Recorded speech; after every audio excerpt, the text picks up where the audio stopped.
Hello, dear friends. Welcome to this session. So, my name is Somajit Goswami.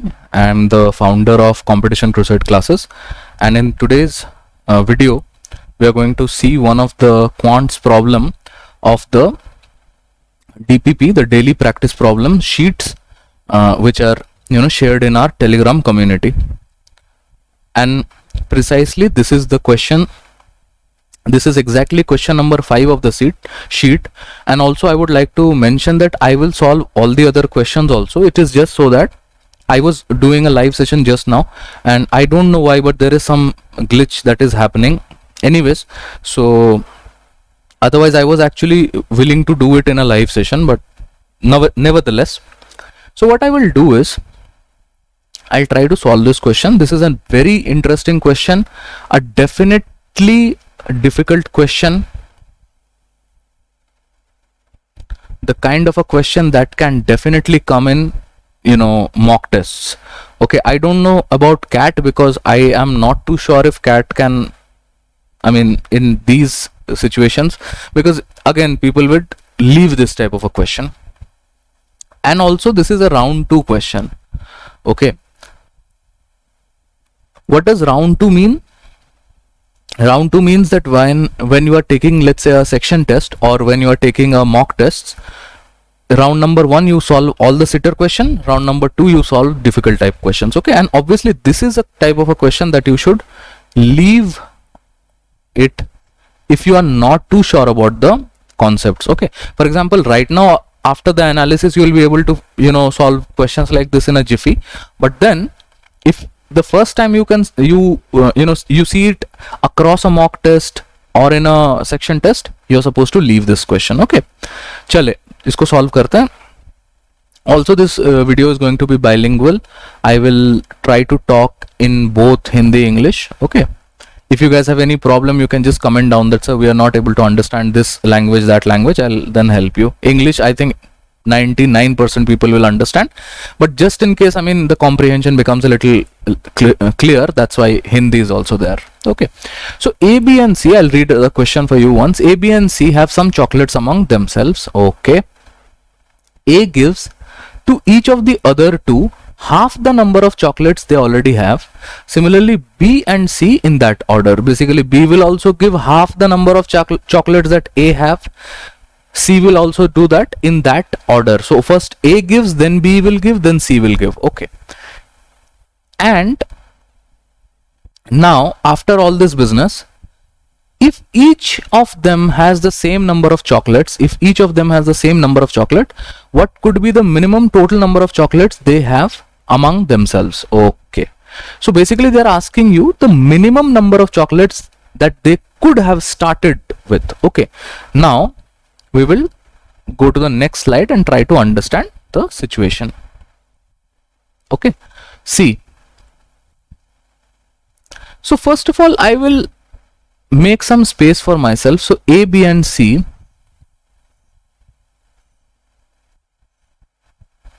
here also I can write A, B and C, although in this column even if I don't write anything, that is also completely fine, but we have to understand what we are doing. So this is a mathematical reasoning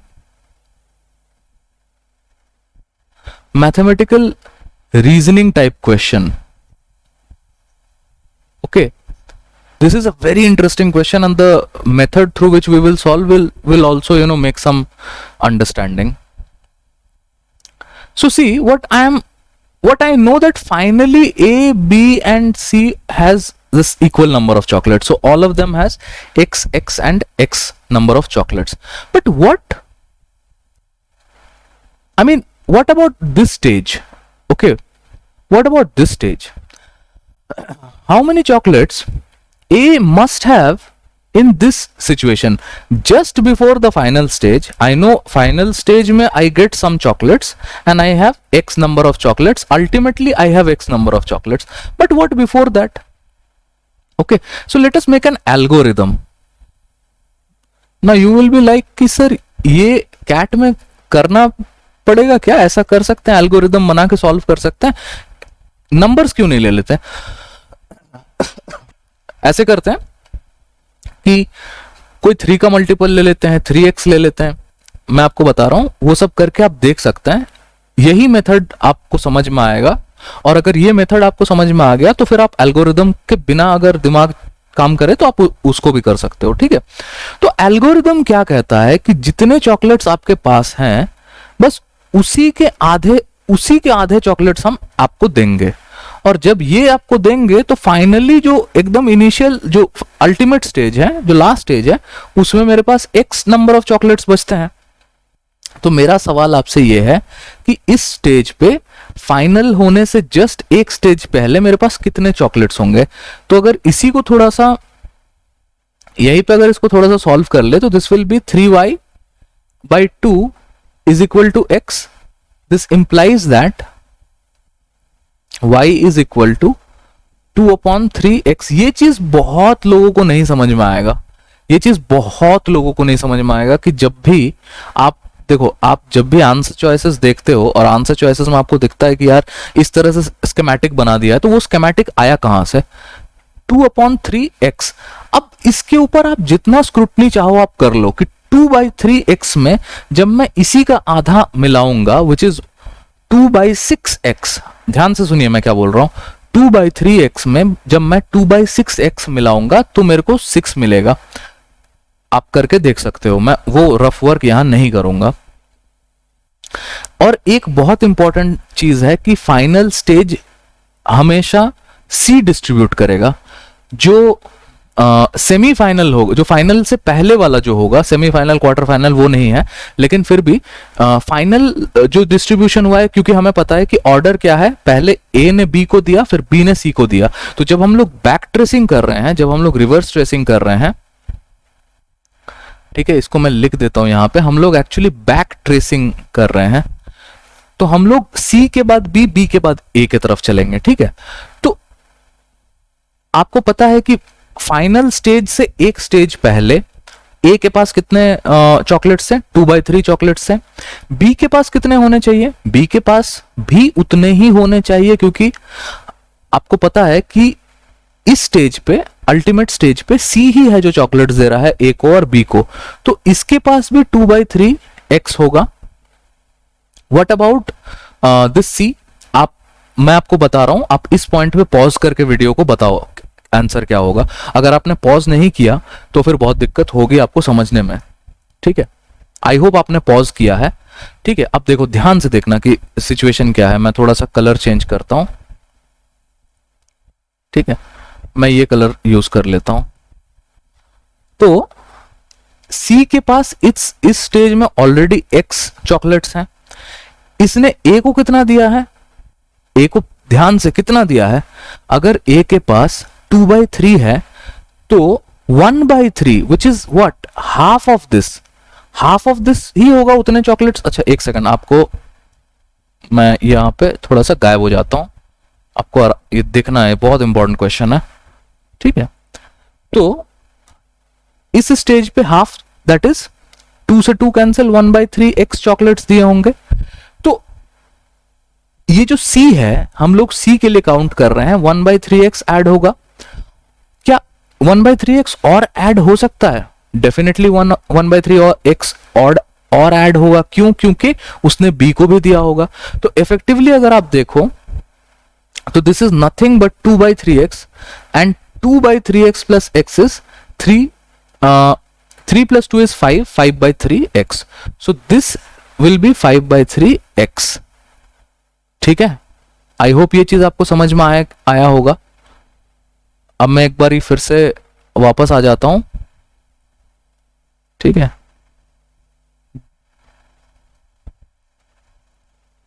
और इसको मैं थोड़ा सा छोटा कर देता हूं, okay. तो इसको बहुत बड़ा आराम से समझते हैं। क्वेश्चन बहुत इंपॉर्टेंट है, बहुत इंटरेस्टिंग क्वेश्चन है, ठीक है। अब इस स्टेज पे क्या होगा, मतलब हमने फाइनल स्टेज के पहले वाले स्टेज को तो हमने कैलकुलेट कर लिया है, उसके पहले वाले स्टेज को कैसे कैलकुलेट करेंगे? ध्यान से बताइए इसका आंसर क्या होगा। देखो, अब इस मोमेंट हम लोग बी को नहीं छेड़ सकते हैं, हम लोग डायरेक्टली बी की तरफ नहीं जा सकते, हमें ए और सी से स्टार्ट करना पड़ेगा। तो ए और सी का एल्गोरिदम अभी भी सेम है, अभी भी सेम है, बस फर्क यह है कि अब ये 2/3x बन चुका है और यहां भी 2/3x बन चुका है, which is actually equal to 4/9। 4/9। तो इसको तो प्यार से आप 4/9x आप लिख दो, ठीक है। और b को हम छेड़ नहीं सकते हैं, तो फिर हम क्या कर सकते हैं, अगर हम b के साथ कुछ छेड़खानी नहीं कर सकते तो ऑब्वियसली इसके साथ छेड़खानी करेंगे ना।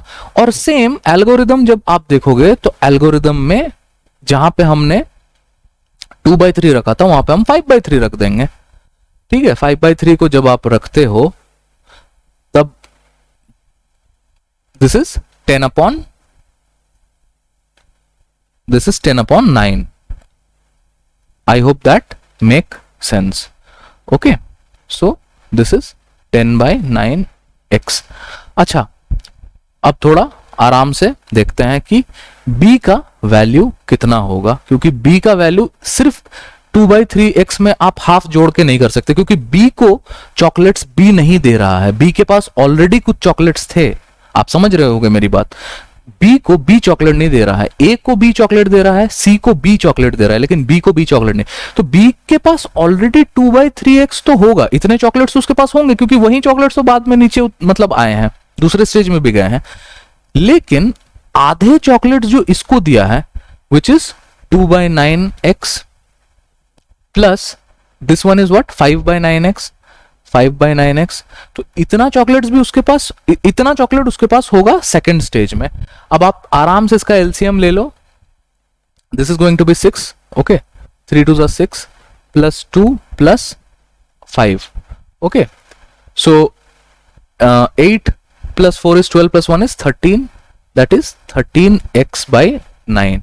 यानी कि इस मोमेंट पे 30, एक सेकंड इसको अच्छे से लिखता है, 13x/9। आई होप ये चीज आपको समझ में आया होगा, ठीक है। ये बहुत इंटरेस्टिंग क्वेश्चन है और इसको हम लोग बहुत आराम से समझने की कोशिश कर रहे हैं, तो हड़बड़ी नहीं करना है, आराम से ही इसको समझना है, ठीक है। अब चलते हैं एक स्टेज और पीछे चलते हैं, वही अपना एल्गोरिदम जो है उसी एल्गोरिदम में फिट कर देंगे और देखेंगे कि क्या कुछ हो सकता है, ठीक है। एक चीज मैं बार बार बोलूंगा और आप लोग थोड़ा सा उस पर ध्यान देते रहिएगा कि हम लोग जब भी जैसे इस स्टेज पे हमने बी का जो एडिशन यहां पे किया था, आप पीछे जाके देख सकते हो, एडिशन में हम लोग 2/3x और रादर 4/9x और 10/9x नहीं जोड़ रहे हैं, हम लोग हाफ ऑफ दैट जोड़ रहे हैं, क्योंकि बी ने हाफ ऑफ द चॉकलेट्स ए को और उसको दिया है सी को, ठीक है। ये बहुत इंपॉर्टेंट है और इस चीज को अगर आप समझ गए तो फिर ये क्वेश्चन कुछ भी नहीं है, हलवा है।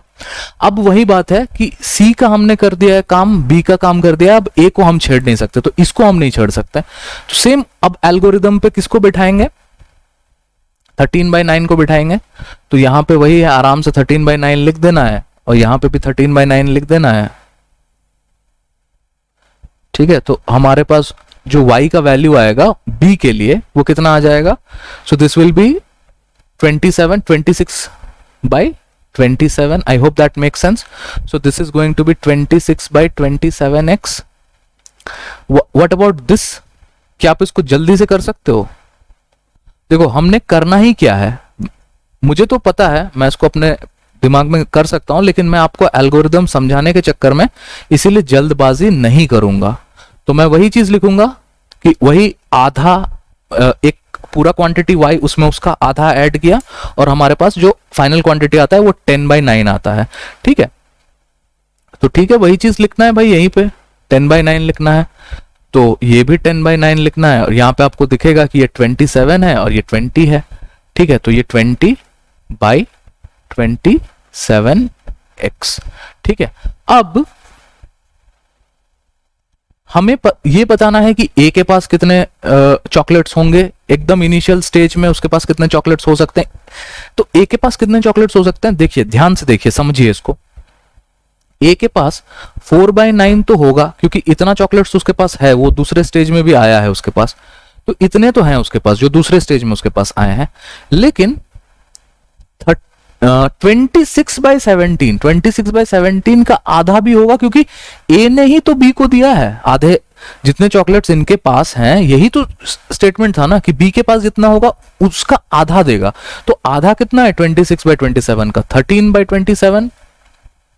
इस बंदे का कितना होगा? 10/27x। अब अगर आप 27 को एलसीएम ले लो तो this becomes 12 plus 13 plus this becomes 10, right?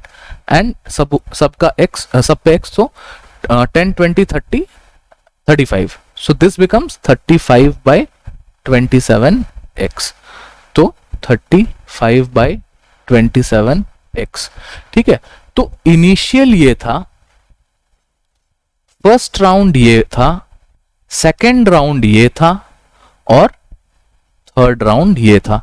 तो हमने क्या समझा कि इनिशियली हमारे पास जो बंदे हैं हमारे ए बी और सी हैं, उनके पास कितने चॉकलेट्स हैं? 35/27, बी के पास 26/27 और सी के पास 20/27। अब मुझे सवाल में क्या पूछा था, एक बार मैं पीछे जाना चाहता हूं। सवाल में पूछा था what could be the minimum total number of chocolates that they could have among themselves. इसका आंसर क्या होगा गाइस? मुझे पता है आंसर आपको पता चल गया है, ठीक है, आंसर आप लोगों के सामने है, लेकिन स्टिल मैं इसको थोड़ा सा बताता हूं। मैं थोड़ा सा यहां पे जगह क्लियर कर देता हूं। मुझे पता है कि अब लोगों को पता चल चुका है कि इसके आंसर्स क्या है, but still I will do it. देखो, ऑब्वियसली जो टोटल है वो 35/27 प्लस 26/27 प्लस 20/27 x होगा। टोटल करेंगे तभी हमें मिनिमम पता चलेगा, ठीक है ना। तो 1/27 अगर मैं इनमें से कॉमन ले लूं और इनको ऐड कर दूं तो कितना हो जाएगा? 30 20 50 20 70 75 and this one becomes 81x। Now see if x is equal to 27, तो फिर ये कट के 1 बन जाएगा और मिनिमम वैल्यू मेरे पास 81 आ जाएगा, ठीक है। x का वैल्यू अगर मैं 27 डाल दूं, 27 अगर मैंने डाल दिया तो ये जो डिनोमिनेटर का 27 है वो कट जाएगा और मेरे पास सिर्फ 81 बचेगा। तो मिनिमम जो है मैं 81 लेकर के कर सकता हूं, ठीक है। तो आंसर जो है मेरा, what will be the answer? Answer is minimum is 81, that is going to be the answer. I hope that makes sense, okay. आप लोगों को अच्छा लगा होगा वीडियो, तो आप लोग प्लीज बताइए, कमेंट करिए। अच्छा, क्या ये वीडियो रादर क्या ये क्वेश्चन कैट में आने लायक है? डेफिनेटली है। इस तरह के क्वेश्चन कैट में आ चुके हैं और इस तरह के क्वेश्चन तो भर भर के मॉक टेस्ट में पूछे जाते हैं। तो ये बहुत ही इंपॉर्टेंट कॉन्सेप्ट है, ठीक है, बहुत ही इंपॉर्टेंट कॉन्सेप्ट है जिसको कि हम लोग आप देखो ऑप्शन एलिमिनेशन से भी नहीं कर सकते, ठीक है। ऑप्शन एलिमिनेशन जो है, मैंने पहले कोशिश किया था इसको ऑप्शन एलिमिनेशन से करने का, लेकिन अगर आप 81 के साथ स्टार्ट कर भी दो तो ये तो टोटल नंबर ऑफ चॉकलेट्स हैं, ये तो टोटल नंबर ऑफ चॉकलेट्स हैं जो उनके पास है। इसका मैं करूं क्या? आप समझ रहे हो मेरी बात? इस टोटल नंबर ऑफ चॉकलेट्स का मैं कर भी क्या सकता हूं? क्या मैं इसमें कुछ डिस्ट्रीब्यूट कर सकता हूं 3 लोगों में? और तीनों लोगों में अगर मैं इसको 3 से डिवाइड कर दूं तो इक्वल नंबर तो है भी नहीं। फर्स्ट केस में तो सबके पास इक्वल नंबर था भी नहीं। किसी के पास 35/27 था, किसी के पास 26/27 था और किसी के पास 20/27 था। तो इस 81 का तो मैं कुछ भी नहीं कर सकता। तो ऑप्शन एलिमिनेशन भी यहां काम नहीं करेगा। तो you have to know the usual the real method, you have to know the actual method of solving this. और मैंने आपको बहुत ही आराम से समझा दिया है। अगर आप चाहो इसको स्क्रीनशॉट ले सकते हो। हालांकि स्क्रीनशॉट की तो क्या ही जरूरत है, ये सारे तो रिकॉर्डेड सेशंस हैं, तो आपको इसके वीडियोस तो मिल ही रहे हैं। तो आप लोगों से बस एक ही रिक्वेस्ट करना चाहता हूँ गाइस, थोड़ा सा फॉलो करिए हमें, शेयर करिए, सब्सक्राइब करिए, फेसबुक के ऊपर हमारे साथ जुड़ जाइए, क्योंकि फेसबुक में लाइव क्लासेस होते रहेंगे।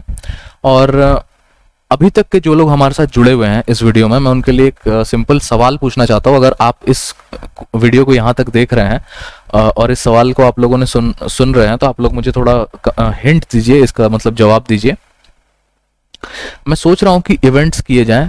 पहले तो हम लोग इवेंट्स करते थे फेसबुक के ग्रुप्स के ऊपर, और पहले के मुकाबले आज के इवेंट्स में बहुत ज़्यादा तब्दीली आ गई है। पहले हम लोग DILR का केसलेट डाल देते थे फोटोज क्लिक करके या फिर कुछ उस तरह के चीज़ें बना करके, लेकिन अभी तो हम लोग लाइव आ सकते हैं और लाइव क्लासेस ले सकते हैं। तो अगर आप लोग को ऐसा लगता है कि ऐसा कर सकते हैं या आप लोग लाइव क्लासेस अटेंड करना चाहेंगे, तो मुझे ज़रूर कमेंट करके बताइए। टेलीग्राम के ऊपर भी आप मुझे बता सकते हैं, हम लोग इवेंट करेंगे फिर, ठीक है। तो फिलहाल तो यही प्लान है, और कुछ पेड क्लासेस का भी सोच रहे हैं, बट अभी उनके बारे में डिस्कस करके कोई फ़ायदा नहीं है, क्योंकि इवेंट्स के बाद ही होंगे जो भी होंगे। बस आप लोगों का सपोर्ट चाहिए। Thank you.